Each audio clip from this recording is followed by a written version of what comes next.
Welcome to our channel. Today we how to start an online business with Squarespace Commerce, beginner guide step by step clearly.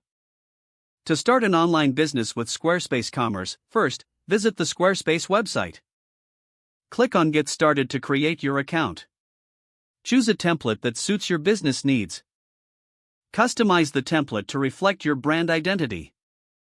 Add your business name and logo for a personal touch. Next, navigate to the Commerce section from the main menu. Select Products to start adding items to your store. Click on Add Product and choose the type of product you want to sell.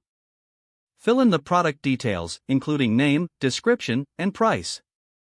Upload high-quality images of your products to attract customers.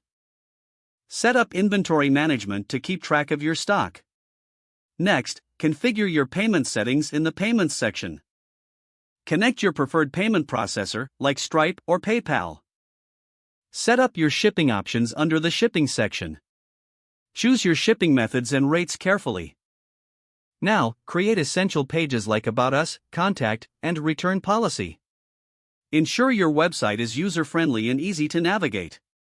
Preview your site to check for any changes or fixes needed. Once satisfied, publish your website. Promote your online store through social media and other channels.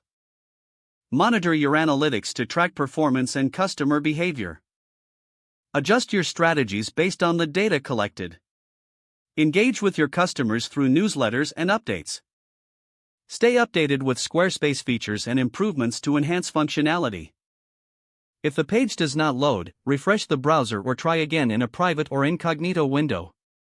Make sure you are using the correct email address, then retype it carefully to avoid small typos. If your password is not accepted, use the reset option and create a new strong password you can remember. Check your spam folder for verification or security emails, then complete any requested confirmation steps. Enable two-factor authentication if available to improve account security and reduce unauthorized access risk. Don't forget to like this video and subscribe to our channel for more step-by-step tech guides.